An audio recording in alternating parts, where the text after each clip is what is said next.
बाबा जी की प्यारी साध संगत जी, आज का रूहानी विचार है। परम पूज्य मनेंद्र साहिब जी के कुछ वचन। सुनो भाई, दो वक्त जरूर बैठना, सिमरन से धीरे धीरे पाप उतर जाते हैं और मालिक की दरगाह में जाने के काबिल बन जाते हैं। एक किस्म का ऑपरेशन है। सिमरन करते वक्त तकलीफ़ होती है, लेकिन बाद में हमेशा का सुख। इसी तरह यहाँ दुख काट लो, आगे गुल ही गुल है। एक प्रेमी को फरमाया, सतगुरु के घर खाने पीने की कोई कमी नहीं है।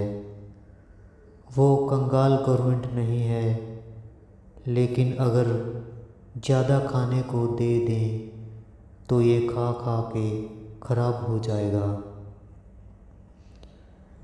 मैं जब स्कूल में था तो प्राइमरी में एक ही मास्टर हुआ करता। वो कभी पहली क्लास को संभाल लेता, कभी दूसरी, कभी तीसरी। इसी तरह वो संत है, रास्ते में भी गाइड करते हैं, आगे भी साथ रहते हैं, मालिक की दरगाह में ले जाके छोड़ते हैं। पूज्य मस्ताना जी मैनेजर साहिब को फरमाते हैं कि दाल उबालो, उबाल के दाल फेंक दो, उसका जो पानी बचा है उसे पी लें। इसी तरह पूरा दिन निकाल दें। पूज्य मैनेजर साहिब ने इसी तरह काफ़ी टाइम गुजारा है। बाद में कभी आधी रोटी खाते, कभी ना खाते, तब जाके अंदर सतगुरु को प्रकट किया है। पूज्य मैनेजर साहिब जी ने भूत की जूनी से आज़ाद करवाया। एक लड़की में भूत प्रेत की समस्या आने लगी। काफ़ी झाड़ फूंक करवाया, लेकिन कोई आराम नहीं आया। उनके गांव में एक प्रेमी डेरा जगमाल वाली जाया करता था। उसने कहा, मैं इसको परम संतों के पास लेके चलता हूँ। उनके सामने किसी शक्ति की औकात नहीं। उनका पूरा परिवार डेरे आया। मैनेजर साहिब महाराज सत्संग फरमा रहे थे। सत्संग के बाद लड़की को सामने पेश किया। बाबा जी ने लड़की को देख के फरमाया, पहले तो इसके 4 थप्पड़ ज़ोर से मारो। जैसे ही एक थप्पड़ मारा तो वो बोली, बाबा जी मुझे मारो नहीं।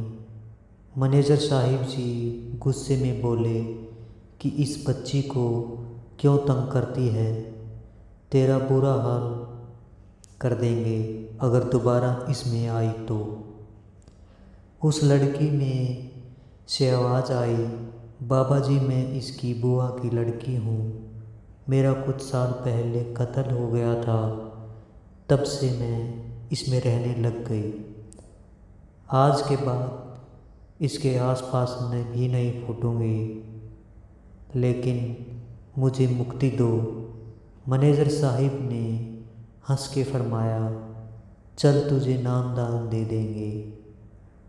उस लड़की में से फिर आवाज़ आई कि एक और अर्ज़ है, बाबा जी आपने मुझ पर तो इतनी दया कर दी है, मेरे दादा भी प्रेत योनि में भटक रहा है। वो एक जड़ के पेड़ पे रहता है, मेरे से बोल रहा है कि तूने तो संतों से अपनी मुक्ति करवा ली, मेरा भी बंदोबस्त करवा। बाबा जी ने हुक्म दिया कि उसको बुज़ुर्ग को भी बुलाओ। लड़की ने कहा, जी मेरा दादा कहता है कि डेरे के अंदर आया ही नहीं जा रहा, यहाँ की शक्ति ज़्यादा है।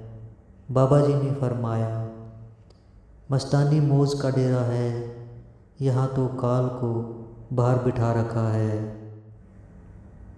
प्रेत तो बेचारा है ही क्या, कोई नहीं, उस पूरे पेड़ को काट के हमारे पास लाओ। पूरा पेड़ ही ट्रैक्टर से डेरे के अंदर लाया गया और इस तरह बाबा जी ने एक नहीं दो भटकती रूहों को आज़ाद करवाया।